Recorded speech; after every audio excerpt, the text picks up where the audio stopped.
ချင်းမိုင်ရဲ့လန်နာဘရင်ခေအရင်အချိန်ထိကိုပြန်သွားနိုင်တဲ့စိတ်ဝင်စားဖွယ်ကောင်းတဲ့ပွဲတော်တစ်ခုကိုတူတူသွားကြည့်ကြရအောင်နော်ဒါမြို့ရိုးပေါ့နော်မြို့ရိုးပတ်ပတ်လည်မှာစီမီတွေထွန်းကြတာပါငါရဲ့အခုနေ3ရက်နေ့ကနေစဖွင့်ပါတယ်ဒီပွဲလေးကိုနိုဝင်ဘာလ3ရက်နေ့မှာစတင်ဖွင့်ပါတယ်ဒီဖွင့်ပွဲနေ့မှာဆိုတော့ချင်းမိုင်မြို့ရဲ့ရိုးရာအကအလှတွေနဲ့အတူမြို့ရိုးပတ်ပတ်လည်မှာစီမီကတ်လူကြပါတယ်ဒါဆိုရင်ပြောပြချင်တာကချင်းမိုင်မြို့ကိုဒီ1996ခုနှစ်ကတော့တည်ထောင်ခဲ့ပေါ့နော်ဒီလန်နာမြို့ရဲ့ဒီ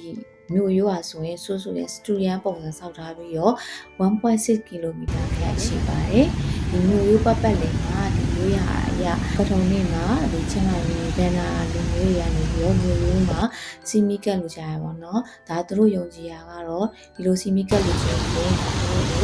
ဆောင်းလျှောက်ဖို့မကောင်းတဲ့အရေးအကြီးတွေကိုဆုံးဖြတ်ဖို့ဆိုရဲအယူဆနဲ့စီမီကတ်လူကြပါတယ်ဒီဆိုအဲ့ဒီကတော့ဒီနိုဝင်ဘာလ3ရက်နေ့4ရက်နေ့ကတော့ချင်းမိုင်မှာမြို့ဒီမိုးတွေအရင်ရွာတယ်ပေါ့နော်အဲ့ဒါမိုးကရွာလိုက်တိတ်လိုက်ဖြစ်နေဒီကြားထဲမှာအားလုံးကစီမီကတ်လူကြတယ်ပျော်ရွှင်စွာပဲဒီပွဲကိုဆင်နွှဲကြပါတယ်